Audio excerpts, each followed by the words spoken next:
welcome back to the Retro Review. I am the Bearded Geek. Joining me as always is Mikey the Freak. What's up? Bebo cannot join us because he's having technical issues apparently. Today we will be discussing the 1986 cult classic Highlander. There can be only one. This movie is about an immortal Scottish swordsman must confront the last of his immortal opponents, a murderous, brutal barbarian who lusts for the fabled prize. There can be only one. What is that prize, Kevin? What is that prize, Kevin? You know what? We'll discuss that. Yeah, we'll discuss that later. Yeah, we'll discuss it later. If anybody knows, please comment below. please comment below if you know what the fabled prize is. This movie has a decent cast, actually. Christopher Lambert, who plays Connor McLeod, Sean Connery, who plays Ramirez, Clancy Brown, who is Kurgan, and Roxanne Hart, who is Brenda Wyatt. This movie is bad. I'm just gonna say it. First impressions. You know, I thought it started off cool.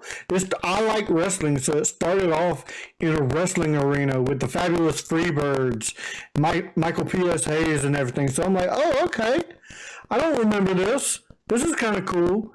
And then it went into the, garage, and that's when the movie started sucking, and it just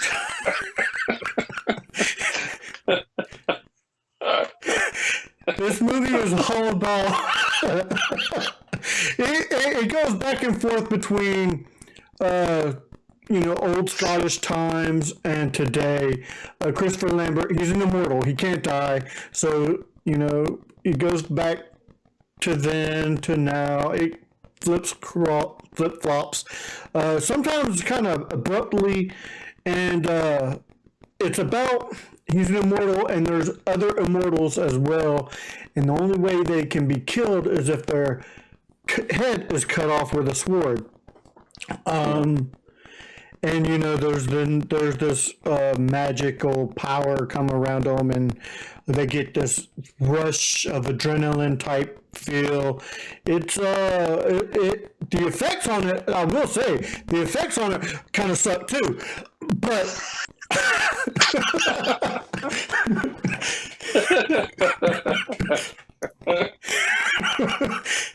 this movie was pretty bad.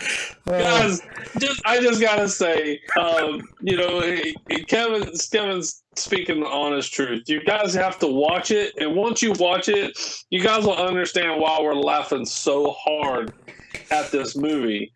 That even though it was set in '86, so the graphics aren't 100% there. It definitely feels like a low budget movie. But at least with the digital effects and cinematography, on location, it looks like they're in Scotland. They're in the States. So the locations they filmed at, that's really the only real life thing I can say that is actually, I guess, good at the movie. Yes, so go ahead and finish where you're going. Yeah, no, Mikey's right. They had good landscaping. That was really about it. The acting in this movie is Christopher Lambert. Yeah, there we go. Is Christopher Lambert. Christopher Lambert is not known for his wide range of acting. He has a very narrow and specific... It's a straight line. Yeah, very specific acting genre. And it's bad. That's all I can say.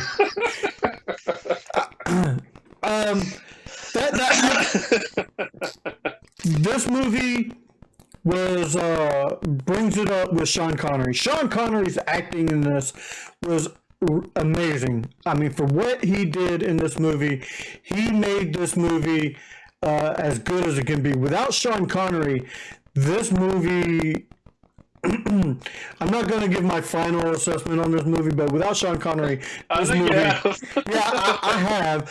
I mean, I've chosen my path and I've started walking down it. Yes, but, yes, a young Padawan learner. Yes, but this movie is like I said, Sean Connery is the best actor in this movie. Clancy Brown as Kurgan makes no sense whatsoever. I don't understand what was going. There's a car chase in this, or car scene in this movie, where Kurgan has kidnapped Brenda White. And the car scene is nothing but him laughing and ha ha ha ha type deal. Yeah, and going through so much traffic. Yeah, he's hitting cars. There's one time where it looked like there was a head-on collision, and the car just stopped, and then the camera changed, and they're on the road again for some reason. There's just like they never stopped. Yeah, I'm like, okay, what? And look. And you've got to. I had to pause it and rewind it. It ain't a videotape, but I basically had to rewind it and look. And I text Kevin and I said, Kevin, did you see what I just saw? And he said, yes. The car was in a head-on collision. It was the car. You can follow it and you can see it hitting and stopping, and then the next scene. The heads are perfect and they're going up on the sidewalk. Yeah, it makes absolutely no sense whatsoever. Yeah, the Kurgan in this movie, Clancy Brown's character, is all he basically does is grunt and says the dumbest things ever. Like I do not understand how this was in a script. Like. I don't understand how this movie got made. Like, I don't understand how Sean Connery's like, oh yes, I'll take on this role. I don't get it. Why would he read the script and be like, okay, yeah, look, it's so bad. There's a fight scene between Sean Connery and Clancy Brown, Ramirez and Kurgan, and like they're going up these steps in this castle, and they're hitting the walls so hard with their swords that the walls are exploding, but they're not exploding out. You hit the wall and they're exploding in. Like, the physics of it make no sense whatsoever. It's like the physics are gone. Like, okay. Mikey, what was your thoughts on this movie? Oh, I absolutely love the movie. Okay. Not even close. so yeah, I thought that when you try to analyze this movie, and trust me, you really don't want to, that exactly what Kevin said, the physics, when you hit a wall with the swords are so powerful apparently that they explode, but when you hit something, it is supposed to explode outwards, not inwards. Right. And then the car chase scene, and then the dialogue made no sense throughout the movie. And the ending, there's a CGI type scene at the end, and it's so damn cheesy that I guarantee it was made in someone's basement. It's that bad. It almost rivals the CGI from another movie that I actually enjoy, but the end of it is horrible, which is Golden Child. That's kind of what it reminded me of, the CGI. But yeah. I will say this is a swordplay movie, and I love good swordplay. I love like Princess Bride when they're doing the swords and stuff. I like, but even that was boring. It was bad. It was like tank. It was bad. It wasn't even good action. It was. Yeah. It wasn't good action. They needed, and it blows my mind. It blows my mind. They made a Highlander 2 as well. How? How? And look, when we talked about the opening scene when you're in the car garage, right? And he meets that first immortal. He hasn't said a word. He's at a baseball game. He was at a baseball game, something, right? No, it was a wrestling event. Forgot. It was a wrestling. Sorry. Wrestling. At the wrestling event, he had no clue. You don't know who this guy is. There's a flashback, and he leaves. And I don't think there's a word through the first 25, 30 minutes of the movie. Yeah, I think other than the cop showing up. But so when he ends up chopping that guy's head off in the garage, it absorbs all the energy, I guess. So when they die, the energy escapes them, and they kind of breathe it in, and it makes them more powerful. Because the goal was to only be one immortal, so that's why they're trying to kill each other. So that scene, if you don't kind of have a premise on what's going on, it's not very entertaining to me at all. Absolutely none. No. So my rating on this movie is a 2. A 2. 1, 2, or maybe 1.5. Let's go 1.5. I give half a credit or half a star to Sean Connery because he's in the movie. Yeah. So because if he was in the movie, I would have never watched it because I'm not a fan of Christopher Lambert. Even in Mortal Kombat, I'm still not a fan. I think he played a shitty Raiden. But anyway, and a 1 because Queen did the score, and I like Queen. So other than that, a 1.5 is about right. Yeah, I think I'm gonna have to. I fully agree with you. The score on it was Queen. Sean Connery bumped it up again, but 1.5. I will not recommend this to anybody. Anybody. Even a blind person, I wouldn't recommend because they'd have to hear it. Yeah, it's bad acting. Christopher Lambert's laugh is the worst laugh ever. He tried. I'm like, you're supposed to be acting, dude. At least act like you have a good laugh. It's a smoker's laugh. Yeah, it's horrible. It's just straight up bad. 1.5. That's the perfect score. Will not recommend it. They did make a sequel. I won't watch it. I can't. I don't know. Yeah. No, I don't think it got any better. No, and this was my movie. I chose this movie. I did this to myself. I did it to myself. And since I did it to myself, I had to do it to these two. Bebo's not with us, but he watched it. His score on it, I don't know what his score is, but I'm pretty sure it's pretty low.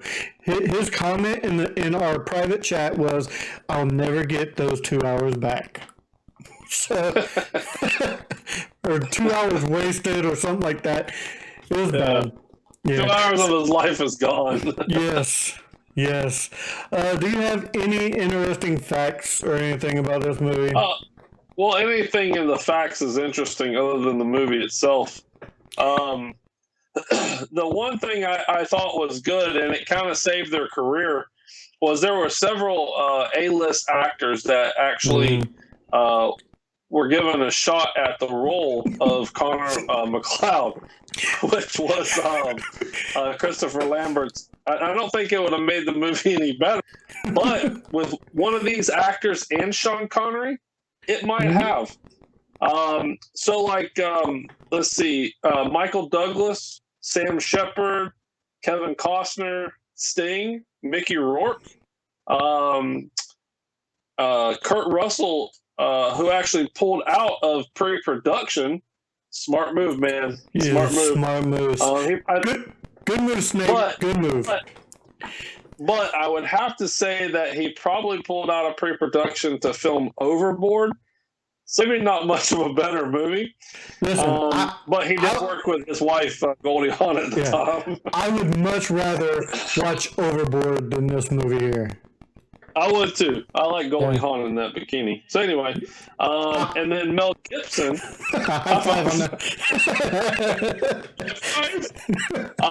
And then Mel Gibson actually was offered the role, and he pulled out. And it said, ironically, Gibson would go to play that Scotsman William Wallace in Braveheart. Yeah. So he ends up getting a similar role in '95 that he actually made an Academy Award for.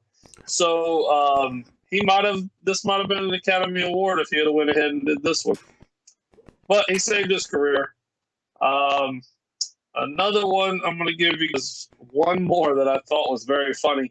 It makes a shitload of sense that the extras in the sword fighting roles on the big scenes, the big battle scenes, actually, according to the legend, is what they say, the extras would take a lunch break comprised of copious amounts of alcoholic beverages. So most of the extras on these big fight scenes were given swords, and they were drunk. And they said, make it look believable. And they're like, okay, no. So I thought that one was kind of funny. But other than that, the Queen's inspiration, which was kind of cool, it says, let me just kind of read this real quick. After seeing an unfinished cut of the film, they should have burned it. Lead guitarist Brian May wrote the iconic classic "Who Wants to Live Forever," which has been the staple of the franchise for decades. It continues to pull on heartstrings as a tragic reminder of the losses incurred by watching loved ones die as one moves undying through the ages. Okay. So he wrote that movie after watching the cut, the unfinished cut. So that was Brian May, not Freddie Mercury. So writing that movie. So I thought that was kind of interesting, and it's a good song. You got to listen to the score for it. That would be the biggest takeaway. Yeah, the score gave it the biggest point, a full point. So there you go. One. Yeah, absolutely. So I have 5 pieces of retro movie memorabilia here for Highlander. We have a vintage 1996 Highlander 10th anniversary movie promo T-shirt for $80. A Highlander T-shirt for that's a joke. That was number 5. Number 4. A Highlander original insert movie poster, 26.75 times and 1325 for $98.80. Number 3, a vintage Highlander movie 1996 anniversary edition leather jacket for $125. The jacket actually looks cool. I would wear that. I'd actually wear that because it looks cool, but not because of the movie. You could get a Highlander Duncan MacLeod coat for $300. That's number 2. And number 1, an official Marteau Connor MacLeod sword Highlander authentic for $440. $440. You know what? Look, I'm not gonna watch Highlander 2, but I just think it's funny. Again, I don't understand why, but in Highlander 2, it also stars Christopher Lambert, of course, right? Because he was the main star, and Sean Connery's in this one as well. So didn't Sean Connery die in the first one? Did I miss something? Did I fall asleep at that part? I don't know. No, he died. Yeah. Kurgan took his head. Kurgan took his head. Yeah. now I think I want to watch the second one just to see how the hell he came back to life with his head cut off. You do that and you report back to us, all right? So I want y'all to tell me what you thought of this movie, if you've watched it recently, or Be honest. Yeah, be honest. Tell us what you thought of it down in the comments. You know, we're really trashing this movie because I personally believe it is a trash movie, but it is so bad that sometimes it can be funny to watch. It's one of those movies that would be good for like a watch-along trash session, like a mystery thousand. Mystery Theater Mystery 3000. Science Theater 3000, yeah. Yeah, it'd be good for something like that because it's bad. It's not good. Not good at all. No. But if that's just our opinions, if you like it, tell us you like it, you know. Leave a message down in the comments. Also tell us what you would like us to review in the future. Hit that like and subscribe button as well while you're at it. So I believe that does it for this episode of Back to the Retro Review. So for Mikey the Freak and Bebo, since he's not here, I'm saying keep it retro, everybody. Peace out. See you next time.